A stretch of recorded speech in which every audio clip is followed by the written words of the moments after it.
Hi guys. Got my water down. I'm a little nervous, but I'm excited. Thank you for having me. Agape Student Organization. Can we give them a hand clap? So 1 second, I'm just getting situated here. How's everyone doing? Great. How's everybody feeling? Good? Bye, yay, nay, say. Okay, well, let me open it up a little bit here. All right, so without further ado, thank you so much. Is it Maddie? Yeah, Maddie, for the great introduction.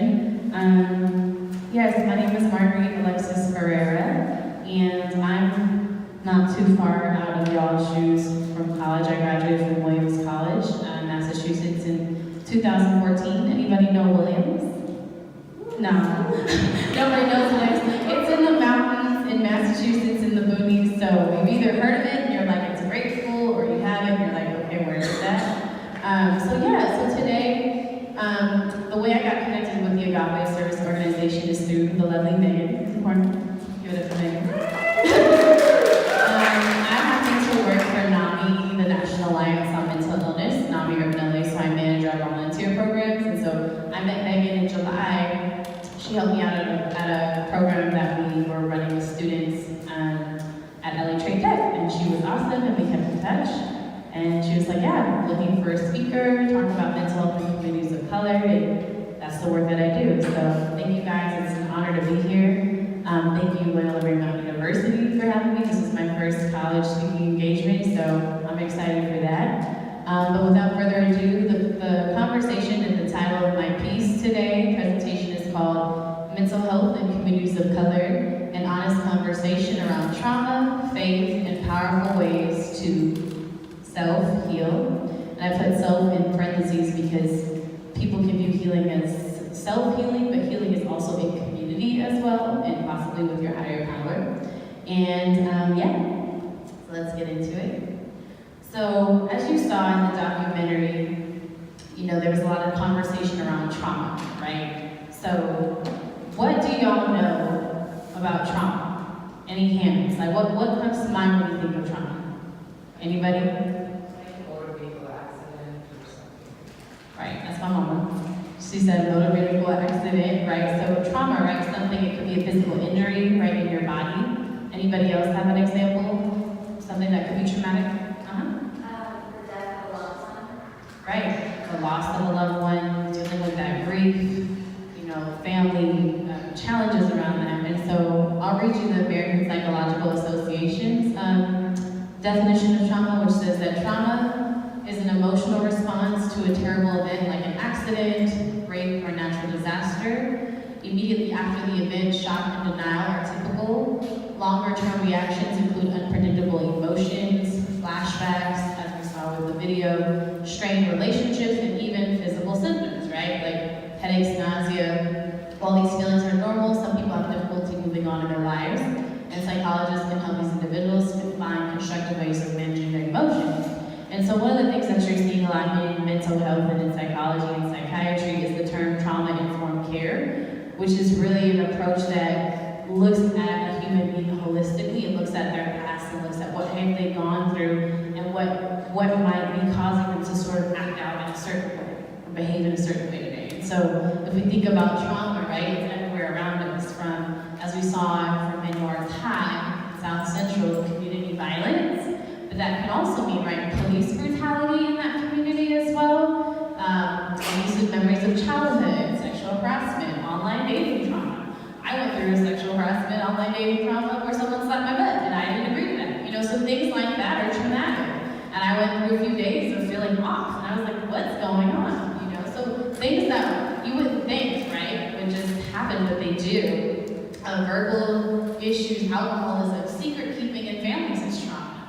Keeping secrets about things that are hidden, whatever that is in that family, that's traumatic. Our inflicted broken political system. So these are all different forms of trauma, right, that affect our mind, bodies, and our spirits. And even thinking about trauma of isms, right? Racism, sexism, homophobia, xenophobia, transphobia, ageism, anti-blackness. The list could go on. But basically the point that I wanted to make here is that trauma does cause changes in your body, and it is something that you can work through, which is what I want to make sure that we understand throughout the course of this presentation, and that you can get healing, find healing. So one of the things that happens, part of the trauma-informed approach, is instead of asking what's wrong with you, you might actually want to ask someone, you might want to be curious and say, well, I wonder what happened to them.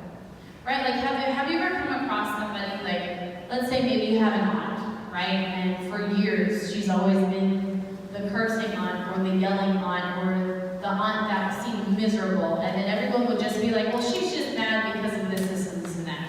But if you looked a little deeper, you might actually ask, I wonder what happened to her to make her feel so bitter. Has anybody thought about things in that way? You raise your hand if you have. Right, and like, that's the difference with a trauma-informed approach. It's not what's wrong with you, it's actually what happened to you.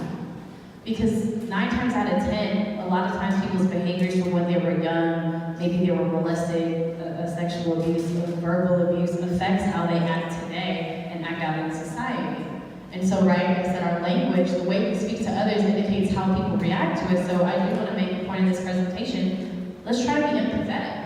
I think empathy is a powerful way of communicating and how we can help support each other in our mental health journeys by having empathy, actually, rather than sort of the judgment zone.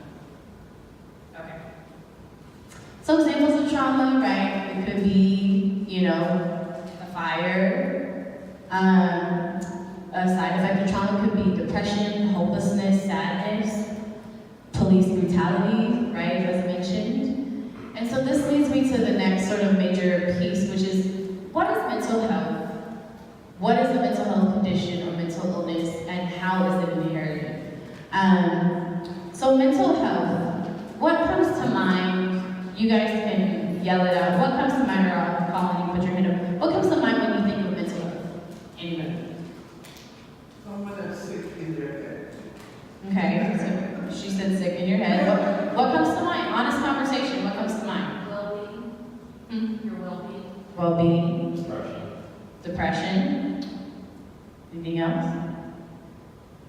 Right, so there's we have sick in the head, we have well-being and depression. So there's 3 different conversations that are going on here. So technically, to answer that in terms of mental health, right, sick and illness is anything, right? So you could have sickness in arthritis, right, or cancer.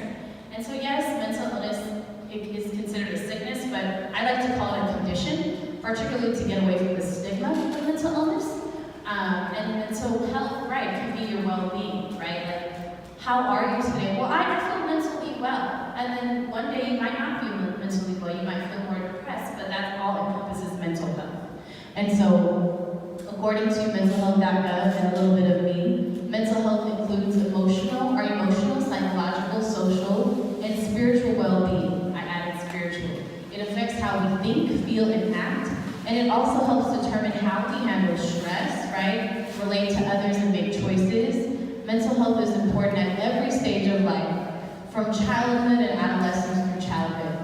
And so, right, if we think about it, mental health affects our thinking, our mood, our behavior, and our physical health.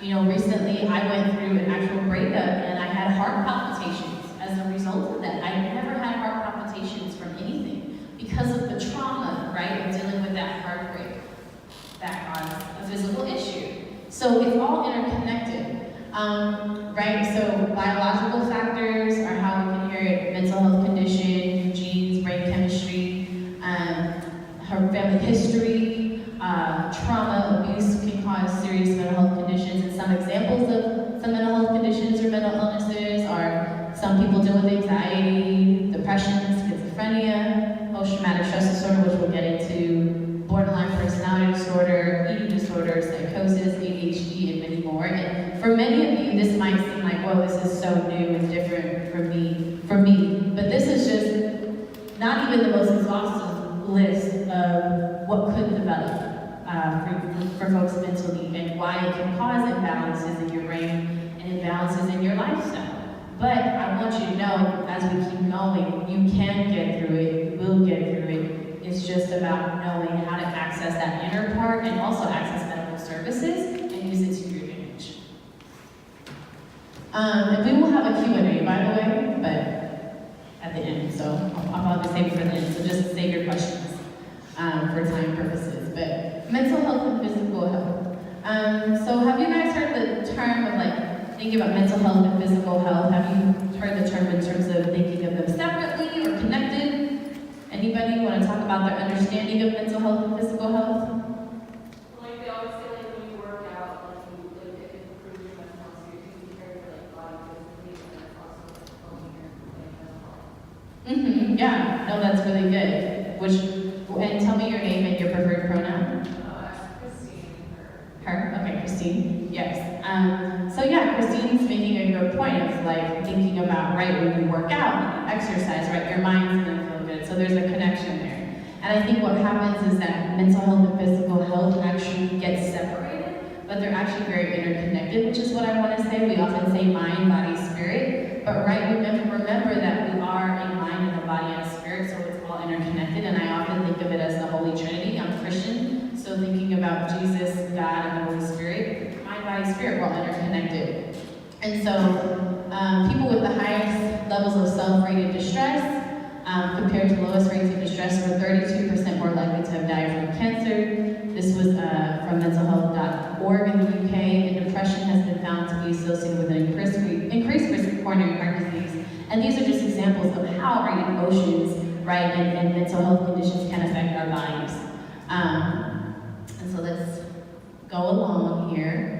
So for the beginning, it's gonna feel a little educationally, which is cool, but then we're gonna get more into sort of like the jazzier part. So I don't want to bore y'all, but this stuff is very important to get the basis of understanding mental health. So post-traumatic stress disorder.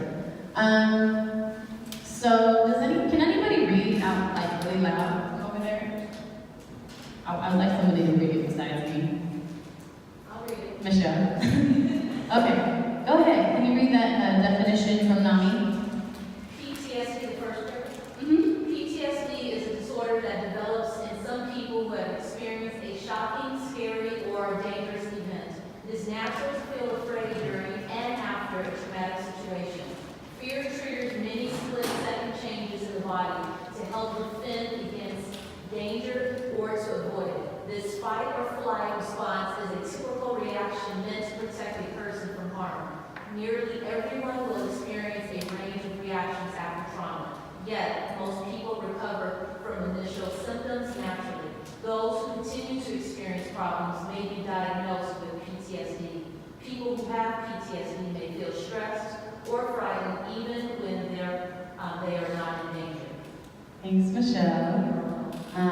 Yeah, and so this is taken from NAMI, the National Alliance on Mental Illness, where I work. NAMI has an extensive list of definitions of serious mental health conditions, and as we see, PTSD, right, it's affected usually by an event, a traumatic situation, and so some of the symptoms are reoccurring memories of these situations, flashbacks. We often hear that veterans have flashbacks, but as we see in the video, people, right, community people, young people, communities of color have flashbacks of these really distressing events.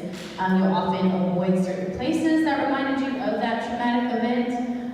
Cognitive and mood symptoms, right? You'll have very negative thoughts about yourself. Typically, not everybody has all the symptoms, but more depressed and guilt thoughts. For example, with depression, I actually have clinical depression amongst a couple other mental health diagnoses that I'll share later. But for example, literally this past weekend, you guys wouldn't have known, I'm standing up here speaking to you. I had a meltdown Saturday where I was starting to feel so out of it. I was like, wow, I feel worthless. I feel ugly. I feel like shit. And I was just like, where is this coming from? But that's part of depression, right? Like, if you've experienced depression, you're like, where the hell does this come from? And for me, I missed some of my medications for a few days. And so I just want to let you know, as me standing here, I still struggle. You know, struggle does not go away, but it's a part of it. But again, pushing through, I still came today and I'm still speaking in front of you guys. And so with them, arousal symptoms as well, hypervigilance is part of PTSD. You might feel like you're on alert, you're on high guard. So that's just breaking down that mental health condition so you can understand more of what the young people were going through in the documentary. it by race and ethnicity. Now, I want a disclaimer for the purposes of this talk. I'm focusing particularly folks of the African diaspora and the Latinx, Latina communities, particularly for the video, but I don't want people to feel like I excluded them, so I'm just putting a disclaimer that these are the groups I'm focusing on. So if we look at mental health conditions, right, looking at race and ethnicity, so let's look at Blacks, African Americans, people of the African diaspora. So according to the Health and Human Services Office of Minority Health, African Americans are 20% more likely to experience serious mental health problems than the general population. Common mental health disorders among African Americans include major depression, attention deficit hyperactivity disorder, otherwise known as ADHD, suicide among young African American men, post-traumatic stress disorder, right, because African Americans are more likely to be victims of violent crime, and I added police brutality, community violence, and just racial violence, right, through the media, through going to the grocery store and walking with a hoodie, and you can't walk in that neighborhood, but like you might get shot by a white person. So all of these different things. And so for me, as a Black woman, as an Afro-Latina woman, as a woman of color, you know, I've seen what it does to folks in my community. And just thinking about it, I mean, if I'm to sort of ask you all, if you think about what was just shared here, what are some of the, and based on the video, what are some of the like risk factors, right, that may cause this increase, particularly in the Black community? Like, what kinds of things are increasing this? Like, we mentioned the violence, we mentioned the community violence, but are there other factors that you can think of?